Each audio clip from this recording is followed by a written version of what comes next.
அன்பான நேயர்களே, காலை வணக்கம். எல்லா உலகமும் ஆனாய் நீயே,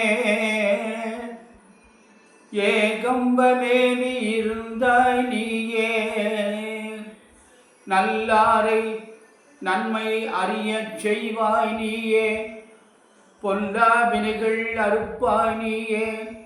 புகழ் சேவடியன் மேல் வைத்தாய் நீயே. செல்வாய செல்வம் தருவாய் நீயே, திருவையாறு அகலாத செம்பச்சோதி. சொற்றுணை வேதியன் ஜோதிவானவல், சொற்றுணை வேதியன் ஜோதிவானவன். பொற்றுணை தீர்ந்த பொருந்த கை தோழ, கற்றுணை பூட்டிவோர் கடலினிற் பாய்ச்சினோம். கற்றுணை பூட்டிவோர் கடலினிற் பாய்ச்சினோம். நற்றுணையாவது நமச்சிவாயவே, நற்றுணையாவது நமச்சிவாயவே. அன்பு சார்ந்த நேயர்களே, இன்று தை மாதம் 28ஆம் நாள் திங்கட்கிழமை, சோமவாரம், சிவபெருமானுக்கு உகந்த நாள். இன்று திரையோதசி திதி 7:16 வரை இரவு இருக்குது. அதாவது திரையோதசி 8:51 வரை இருக்குது. பின்னாடி சதுர்த்தசி. புனர்பூச நட்சத்திரம் 7:16, பின்னாடி பூச நட்சத்திரம். அமிர்த யோகம் இன்று ஃபுல்லாமே அமிர்த யோகம், அதுக்கப்புறம் சித்த யோகம் வருது.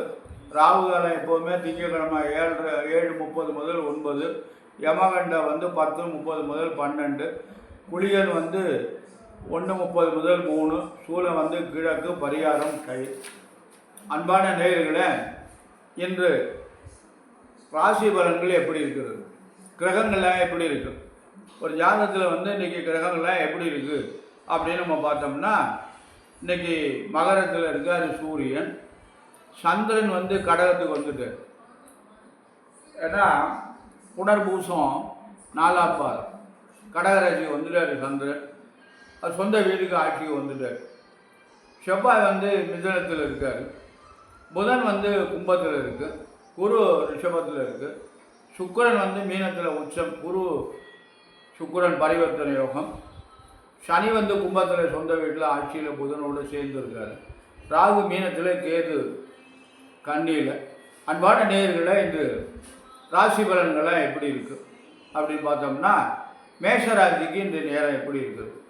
மேஷராசிக்கு குரு 2ஆம் இடத்துல இருக்கார். சனி 11ஆம் இடத்துல இருக்கார். 4ஆம் அதிபதி சந்திரன் 4ல் இருக்கார். இந்த அமைப்பு எல்லாம் பெரிய அமைப்பு. அதாவது 10ஆம் இடத்துல சூரியன் இருக்கார். இதெல்லாம் மேஷராசிக்கு அருமையான அமைப்பு. தொழிற்சாலை நன்றாக இருக்கும், நிறைவாக இருக்கும், நல்லதே நடக்கும். அன்பான ரிஷபராசி என்பவர்களை, உங்களுக்கு ஜென்மத்தில் குரு இருக்கார். உங்களுக்கு 2ல் செவ்வாய் இருக்குது. உங்களுக்கு ராசிநாதன் சுக்கிரன் 11ல் போய் உச்சம் பெற்றிருக்காரு. அதனால் உங்களுக்கு ஜென்மத்தில் இருக்கிற குரு ஏதாவது பிரச்சனையில் கொடுப்பார், இடம் மாற்றங்களை கொடுப்பார். அதனால் கவனமாக நடந்துங்க. இடம் மாற்றம் நல்ல விதமாக முடியும். உங்களுக்கு சனி ராகு நல்ல இடத்துல இருக்கார். சனி 10ல், ராகு 11ல். இது உங்களுக்கு நல்ல அமைப்பு. அதனால் கவனமாக நடந்துக்குங்க. இந்த இடமாற்றமெல்லாம் அமைஞ்சதுன்னா நல்ல விதமாக முடியும். ஏன்னா கிரகங்கள் பலமாக இருக்கிற போது அந்த இடமாற்றம் உங்களுக்கு நல்லதாகவே முடியும். அன்பான மிதுன ராசி என்பவர்களை, கொஞ்சம் டென்ஷன் ஆகாமல் இருக்கும். ஏன்னா லக்னத்தில் ராசியில் செவ்வாய் இருக்குது. குரு 12ஆம் இடத்துல இருக்கார். அது உங்களுக்கு அவ்வளோ சிறப்பு இல்லை. ஆனால் 10ல் செவ்வாயும் சுக்கிரன் இருக்காங்க. தொழிற்சாலம் நன்றாக இருக்கும். அன்பான மிதுன ராசி என்பவர்களை, நல்ல விரயமாக நடக்கும், நல்ல விரயமாக பண்ணுவோம், நல்லதே நடக்கும். பார்த்து கவனமாக நடந்து வருங்க. கடகராசி என்பவர்களே, உங்களுக்கு இந்த அருமையான நாள். கடகராசி என்பவர்களுக்கு ராசிநாதன் அதிலே இருக்கார். 11ல் குரு இருக்காங்க. இது உள்ள அமைப்பு இது. அதனால் 11ஆம் இடத்துல இருக்கக்கூடிய குரு உங்களுக்கு 5ஆம் இடத்தை பார்க்குறாரு. அதனால் இதெல்லாம் நல்ல பலன். கடகராசிக்கு நல்ல அமோகமான நாள். நல்லது நடக்கும். கவனமாக செய்யுங்க, நல்லதே நடக்கும். சிம்ம ராசி என்பவர்களே, உங்களுக்கு குரு சரியில்லை. 10ஆம் இடத்துல இருக்கார் குரு. அதனால் குரு பலம் இல்லை, உங்களுக்கு எந்த கிரகங்களும் பலமாக இல்லை. அதனால் ஜாக்கிரதையாக கெட்ட பேர் ஏற்பட்டுறாமல் பார்த்து நிதானமாக நடந்து கொள்ளுங்கள். ஆகவே ஜாக்கிரதை அப்படின்னா மேலதிகாரிகளெல்லாம் ரொம்ப பணிவாக நடந்து கொள்வது நல்லது. கன்னி ராசி என்பவர்களை உங்களுக்கு அருமையான நாள். குரு உங்களுக்கு 9ஆம் இடத்துல இருக்கார். அதனால் ஓடி போனவனுக்கு 9ஆம் இடத்துல குரு, ஆட்டவனுக்கு அட்டமத்தில் சனின்னு சொல்லுவாங்க. அது உங்களுக்கு நல்ல நிறைவாக இருக்கிறது. அதனால் கன்னி ராசி என்பவர்களெல்லாம் குழப்பம் இல்லாமல் எல்லாத்தையும் செய்யுங்க. சனி பகவான் 6ஆம் இடத்துல இருக்கார், அதுவும் உங்களுக்கு நல்ல அருமையான அமைப்பு. அன்பான கன்னி ராசி என்பவர்களை நல்ல நாள், கவனமாக நடந்து கொள்ளுங்கள். துளாராசி என்பவர்களே உங்களுக்கு 8ல் இருக்கார் குரு, 10ல் சந்திரன் இருப்பது நல்லது. 10ஆம் அதிபதி 10லே இருக்கார், தொழில் நன்றாக இருக்கும். 6ல் ராகு இருக்குது. இதெல்லாம் உங்களுக்கு அட்டமாக குருவாக இருந்தாலும் மற்ற கிரகங்கள் நன்றாக இருக்கிறது. புதுசாக எதையும் செய்யாதீங்க, பழசு நன்றாக ஓடிக்கொண்டிருக்கும். அன்பான விருச்சிக ராசி என்பதில் உங்களுக்கு குரு 7ஆம் இடத்துல இருக்கார். 7ஆம் இடத்துல குரு இருப்பது உங்களுக்கு நல்லது, நல்ல காரியங்கள்லாம் நடக்கும், நல்ல நல்ல அமைப்பு வரும். 9ஆம் அதிபதி சந்திரன் 9லே வந்துட்டார், அவர் வீட்டுக்கே வந்துட்டார், அது நல்லது. அதனால் உங்களுக்கு நன்மை, நல்ல நாள், நல்ல காரியங்கள்லாம் நடக்கும். பொறுமையாக நிதானமாக நல்ல காரியங்களை பண்ணுங்க, அவங்கவுங்களுக்கு தேவையான நல்ல காரியங்கள் நடைபெறும். அன்பான தனுசு ராசி என்பவர்களே உங்களுக்கு நேரம் சரியில்லை, குரு 6ல் இருக்கார். உடல்நிலையிலே பார்த்து ஜாக்கிரதையாக நடந்து கொள்ளுங்கள். 3ல் சனி இருக்குது, 4ல் ராகு இருக்குது. எதிர்காலம் பிரமாதமாக இருக்கும், அதுக்குடைய வாய்ப்புகள் நல்லா இருக்குது. அதாவது பங்குனியிலேருந்து அவங்களுக்கு நல்ல பலன்லாம் தரும். அன்பான மகர ராசி என்பவர்களே உங்களுக்கு 7 சனியுடைய தாக்கம் இருக்கிறது, 7 சனியுடைய காலம் இருக்கிறது. அதனால் இந்த 7 சனி கொஞ்சம் முதல் சுற்று, 2வது சுற்று, 3வது சுற்று கொஞ்சம் சிரமங்களை கொடுக்கும். இருந்தாலும் 3ல் ராகு இருக்குது, நல்ல பலனை தரும். மகர ராசி என்பதில் கவனமாக ஜாக்கிரதையாக நடக்கும். குரு 5ஆம் இடத்துல இருக்கார், நல்லதெல்லாம் நடக்கும், நல்ல காரியங்கள்லாம் நடைபெறும்.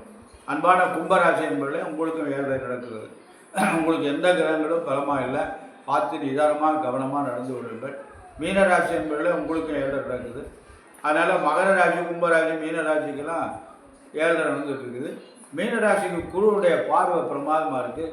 5ஆம் அதிபதி சந்திரன் 5லே இருக்கார், பாக்கியஸ்தானது. அதனால் நல்லது நடக்கும், நல்ல காரியங்களாக நடைபெறும். அதனால் நன்மை உண்டு. இன்று உங்களுக்கு நல்ல நாள். அதாவது குரு 3ல் இருந்தாலும் கூட குருவுடைய பார்வை நன்றாக இருக்கிறது. 5ஆம் அதிபதி 5ல் இருக்கார், அதெல்லாம் நல்லது நடக்கும். அன்பான மீனராசி என்பதில் ஜாக்கிரதையாக கவனமாக நாட்டுவோம். மகர ராசி, கும்பராசி, மீனராசி என்பதெல்லாம் 7 இருக்கிறதுனால சனிக்கிழமை தோறும் விரதமாக இருந்து சனீஸ்வரனுடைய வழிபாடு செய்யுங்க.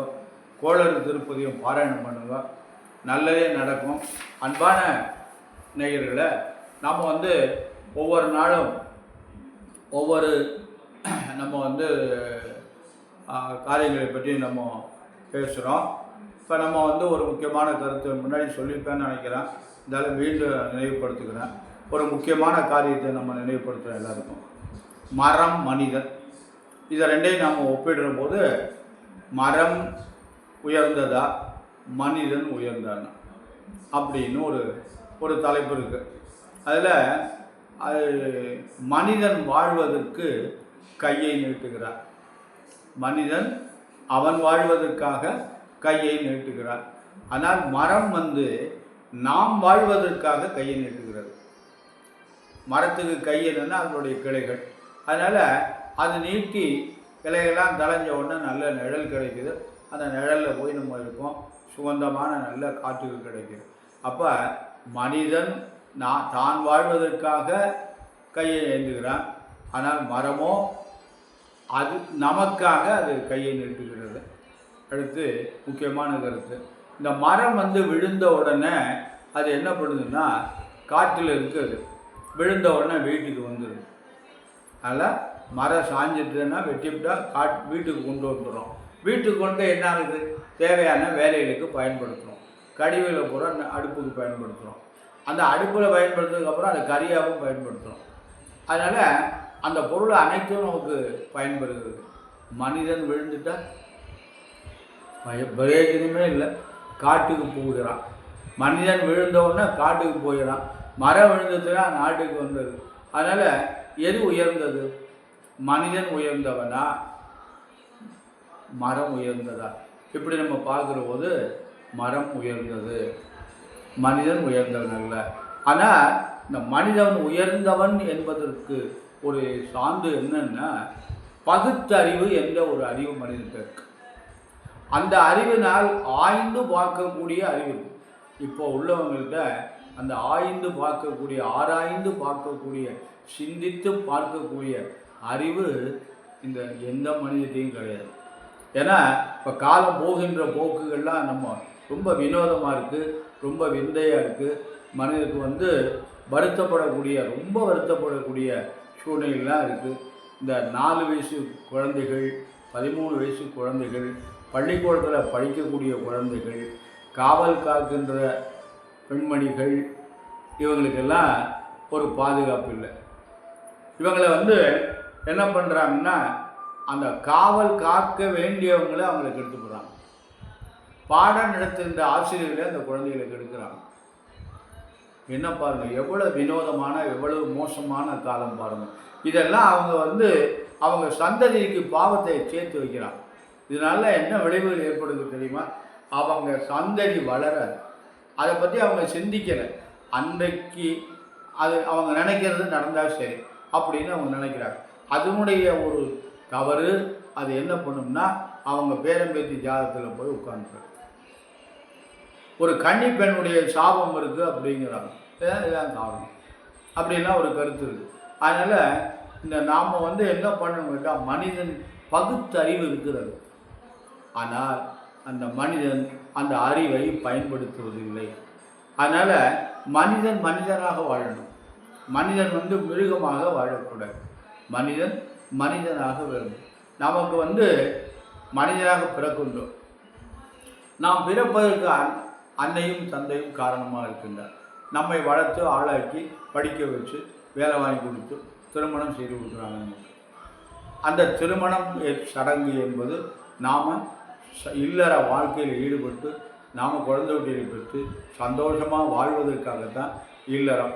அந்த இல்லறம் அல்லது நல்லறம் இதுக்காக தான் நம்ம மனைவி மக்கள்லாம் இருக்காங்க. இதை ஒழிச்சுட்டு அந்த குழந்தைகள்லாம் என்ன செய்யும் பாவம் பாருங்கள்.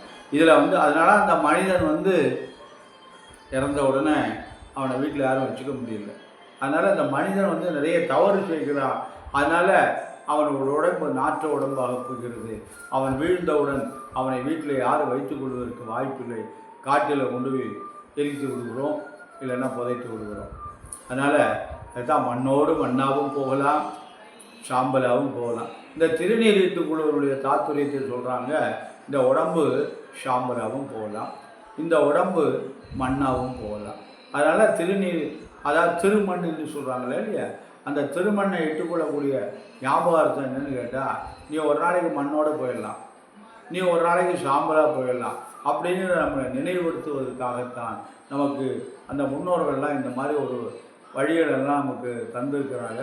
அன்பான நேயர்களே, நாம் என்ன பண்ணணும்னா, நம்மளால் முடிந்து ஓரளவு இந்த மரங்களை ஒப்பிட்டு சொல்கிற போது பாருங்கள், எவ்வளவு உயர்ந்த மரங்கள்லாம் இருக்குது, அது எவ்வளவு விலை உயர்ந்ததுலாம் இருக்குது, எத்தனை காலத்துக்கு நமக்கு அது பயன்படுகிறது. இந்த பர்மா தேக்கு, ரெங்கோன் தேக்குன்னு சொல்கிறாங்க. அந்த மரமெல்லாம் எத்தனையோ ஆண்டுகளுக்கு அங்கேருந்து எங்கேருந்து பர்மாவிலேருந்து வீடு கட்டியிருக்காங்க. அந்த தேக்கெல்லாம் இன்னமும் அந்த மரத்தை விட்டால் ஒரு வீடு கட்டலாம். ஒரு வீட்டில் உள்ள நகரத்தார் வீடுகளில் உள்ள மரத்தை எடுத்து விற்பனை பண்ணால் இப்போதைக்கு ஒரு வீடு கட்டிக்கலாம். அப்படி மரங்கள்லாம் அங்கே அவ்வளோ பெரிய தூண்கள் எல்லாம் தேக்கு மரங்கள், அந்த மாதிரி ஒரு பர்மா தேக்குகள், ரெங்கோன் தேக்குகள், அதெல்லாம் அந்த மாதிரிலாம் அந்த மரங்கள்லாம் அவ்வளோ உயர்ந்த மரங்கள், அது மாதிரிலாம் இருக்குது. அதனால் மனிதன் மனிதனாக வாழ வேண்டும். அன்பான நேயர்களே, நாம் கூடுமான வரை மனிதன் மனிதனாக வாழ்வதற்கு நாம் என்ன செய்யணும்னா, ஆரம்பத்திலிருந்தே அந்த குழந்தைகளுக்கு நல்ல ஒழுக்கங்களை நாம் சொல்லிக் கொடுக்கணும். ஆத்திச்சூடி, கொன்றை வேந்தன், இப்படியெல்லாம் நிறைய நமக்கு இருந்தது. அதெல்லாம் அவை தயார் பண்ணி கொடுத்தாங்க. அதெல்லாம் குழந்தைகளுக்கு சொல்லிக் கொடுக்குறது இல்லை. அதனால் குழந்தைகளுக்கு இப்போ என்ன வேணும், அம்மி, டாடி, அங்கிள், இதுதான் இப்போ சொல்கிறாங்க. அம்மா என்று சொல்வதில்லை, அப்பா என்று சொல்வதில்லை, மாமா என்று சொல்வதில்லை, அத்தை என்று சொல்வதில்லை. அந்த ஆண்டி, அது என்ன அந்த ஆண்டி, மம்மி, டாடி, அங்கிள், இப்படிலாம் சொல்கிறாங்க. இதெல்லாம் ஆங்கில வார்த்தைகள். அழகான தமிழ் வார்த்தைகள். அம்மா, அப்பா, அத்தை, மாமா, எவ்வளோ பெரிய வார்த்தைகள். இதெல்லாம் நம்ம குழந்தைகளுக்கு என்ன பண்ணுவோம், ஆன்மீக லைனில் குழந்தைகளுக்கு பழக்கி கொடுப்போம். அந்த குழந்தைகளுக்கு சின்ன குழந்தையிலிருந்தே தன்னுடைய வயத்தில் அந்த கருவில் இருக்கின்ற பொழுது அந்த குழந்தைகளுக்கு நல்ல அறிவை புகுட்ட வேண்டும். அப்போ அந்த குழந்தைகளுக்கு நல்ல அறிவை புகுட்ட வேண்டும் என்றால் நாம் நல்ல சிந்தனையிலே இருக்க வேண்டும். நாம் நல்ல சிந்தனையில் இருக்கின்ற பொழுது அந்த குழந்தைகளுக்கு நம்முடைய பிளட்டு மூலமாக அந்த நல்ல அறிவுகள்லாம் போகும்.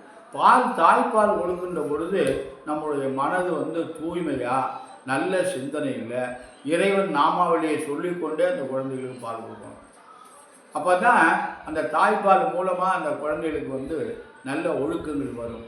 அதாவது ஒரு குழந்தை பிறக்கின்ற பொழுது நல்லவனாக தான் பிறக்கிறான். அவன் தீயவனாவதும் நல்லவனாவதும் அன்னையினுடைய வளர்ப்பில் இருக்குன்னு தான் சொல்கிறாங்க. அதுதான் உண்மை. அது அது ஜாதகத்தில் இருக்குதுன்னு சொல்கிறாங்க. அது ஒரு புறம். ஆனால் நம்முடைய வளர்ப்பு இருக்குது பார்த்தீங்களா, அதுதான் ரொம்ப முக்கியம். அன்னையுடைய வளர்ப்பில் தான் அந்த பகுதி. அதனால் இந்த குழந்தைகளை வளர்ப்பதற்கு முக்கிய பங்கு வகிப்பது தாய் தான். தந்தைக்கு கடமை இருக்கிறது, ஆனால் முழு பங்கு தாய் தான் அதை எடுத்துக்கொள்ள வேண்டும். அன்பான நேயர்களே, மனிதனை விட மரங்கள் தான் ரொம்ப உயர்ந்தது என்று நமக்கு இதில் விடை கிடைக்கின்றது. ஏன்னா மனிதன் நாம் வாழ்வதற்காக எல்லாத்தையும் தெரிப்போம். ஆனால் மரங்கள் நாம் வாழ்வதற்காக அது கையை நீட்டுகிறது, நமக்கு பயன்படுகிறது. நம்ம இறந்தோம்னா நம்ம யாருக்குமே பயன்படும். பெற்ற குழந்தைகளுக்கெல்லாம் கூட பயமாட்டோம். அதனால் ஆவியாக வருதுன்னு வேறு நம்மளை கண்ணோட பயந்து போயிடுறாங்க. இப்படியெல்லாம் ஒரு கருத்துக்கள்லாம் இருக்குது. அன்பான நேயர்களே, இறை நாமத்தை சொல்லி இறை வழிபாடு செய்து நாம் எல்லாருக்கும் பயன்படுற மாதிரி நமக்கு தெரிந்த நல்ல பலன்களை எல்லோருக்கும் சொல்லிக் கொடுத்து நல்லருள் பெற்று எல்லோரும் நலமுடன் நோய் நொடி இல்லாமல் எல்லாம் வல்ல எம்பெருமான் சர்வேஸ்வரனையும் வள்ளல் பெருமான் வள்ளில் மணாளன் முருகப்பெருமானையும் பிரார்த்தனை செய்து நிறைவு செய்கிறேன். நன்றி, வணக்கம்.